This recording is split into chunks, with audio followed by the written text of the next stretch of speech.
so now we're into our core work. The first exercise, or the first superset we're going to be doing is our arch and hollow holds. So to start, all you got to do, we're going to be working our hollow holds first. All you got to do is lay on the ground on your back, knees 90 degrees, ankles pointed up, 90, 90, 90. And the whole idea is the only part of my body that I want to be on the ground is this little section of my low back. So how I can achieve that is start in a nice strong position. I'm just trying to think about rounding my nose all the way to my knees, and I'm reaching to my heels with my hands. Now if you can see, my shoulder blades are off the ground, my core is nice and strong. We got 3 sets of 30-second holds in this hollow position. So you'll do your hollow position, 30 seconds, take about 20 seconds of rest, then flip over to the arch position for the second exercise in that superset. This arch position, a lot of people also call it Superman's. All you gotta do is lay on your stomach. I'm squeezing my legs out nice and strong, my feet are together, they're not out crazy wide. And then all I'm trying to do is raise my chest as high off the ground as I can, keep my shoulder blades as tight together as I can. This would be another hold for 30 seconds to finish it off. So you got 3 sets of 30 seconds. That's the superset arch and hollow holds. You got to do 6 total, 3 of each. So moving on, second little bit is mountain climbers. All those are, boom, we start in the planche hold, fancy word for top of the push-up, stacking my shoulders over top of my hands, maintaining not an L, but a good strong core position. And we're just bringing, my feet are strong on the ground, just bringing my knee all the way up. And you're just alternating. So, we want a good moderate intensity, so what I like to do is play a little metronome in the background. I don't have my metronome on me right now, but what I like is 120 beats per minute. So 2 steps a second, right? So a good pace, we want a good moderate intensity, it might start to look like this. And something that we also want to really make sure is how we don't start losing that core as we're moving. We want to maintain that good flat core for all of that work. Whew, there we go. All right, so keeping working, last little bit of this core that we're going to be doing is work on anti-lateral flexion and extension. So to do that, we're starting with a little superset of side plank holds and side plank dips. So to start off with our side plank holds, my elbows nice and strong on the ground, everything under my shoulders nice and tight, right? I'm trying to think about keeping everything solid, so I'm not just resting on my bone. The leg that's on top is resting in front, and right, so my whole body's in a great straight line. We're holding this for 30 seconds. Once 30 seconds is up, we're right into those dips, no rest. So we're doing a nice 3-3-1 tempo. So 3 seconds on the way down.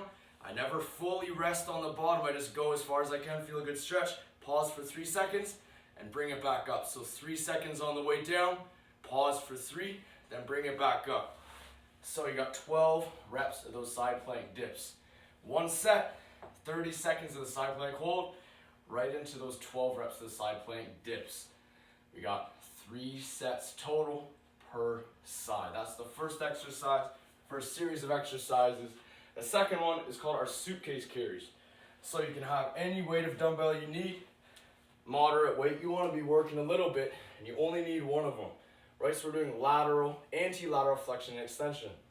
So if you're just holding this in my left hand, this weight is pulling my body this way. But right, anti-lateral flexion, this whole side, the opposite side has got to work to maintain a good, strong, upright posture.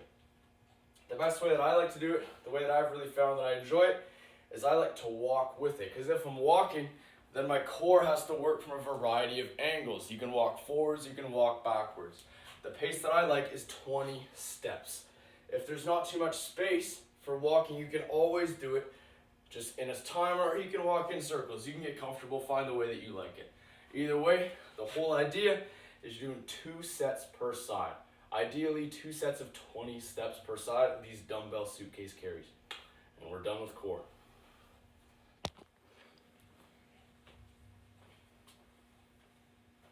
All right, just to finish off the workout, we got some good cool downs, some good static stretches to get you nice and loose.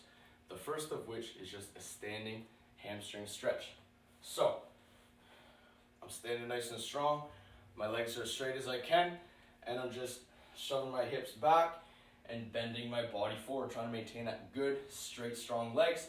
See how low you can go. For an extra little release right now, I'm just feeling this in the back of my hammies and in my calves. For an extra little release and to turn it into a bit of a myofascial release as well, I can think about tucking my chin all the way in first, right? I'm trying to think about bending my spine from the top down. Then I can feel it way in my mid-back. So all that would be is you tuck your chin and think about rounding your spine from the top down. Still maintaining those good straight legs. Woo! And I feel it all the way in my mid-back. Now, for an extra little stretch, you can leave your hands dangling, or you can kind of use your hands to pull your chin, tuck your chin a little farther inwards, inwards, inwards. Ooh, that's a whole different stretch, a whole new league of great release. So we're doing 30 seconds total of these, 3 sets. Number 2 is called the pigeon stretch. So now we're working good glutes and good external rotators. All you gotta do, sit nice and low onto the ground, and I'm just bringing one knee, one leg, folding it in front of me, having the other leg nice straight back. So this is the front view. This would be the side view. The whole key, I prefer to keep my toe pointed down. You can always keep it up as well for an extra little bit of a stretch. All you're gonna do is try and see how low, how far back you can sink that foot, work it, work it. There you go, first little bit. See how upright you can stay, and then kind of work your way down and see if you can sink just a little bit lower. Work here for a little bit, really use your breathing. Think about on every exhale, I'm mentally targeting where that tension is. Every exhale, I'm releasing it and sinking just a little bit lower.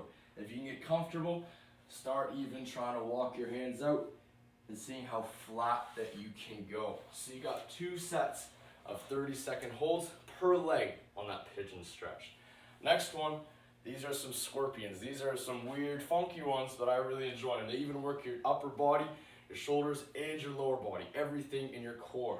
So you do need a little bit more space for these ones.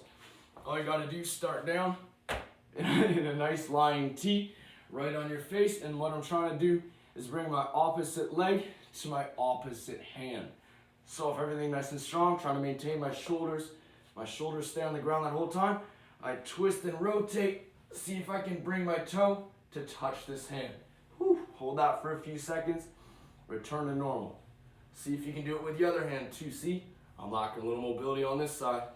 There we go. So you're just pausing, you're not crazy ripping through it. You're keeping a good tempo and seeing if you can get a good pause all the way.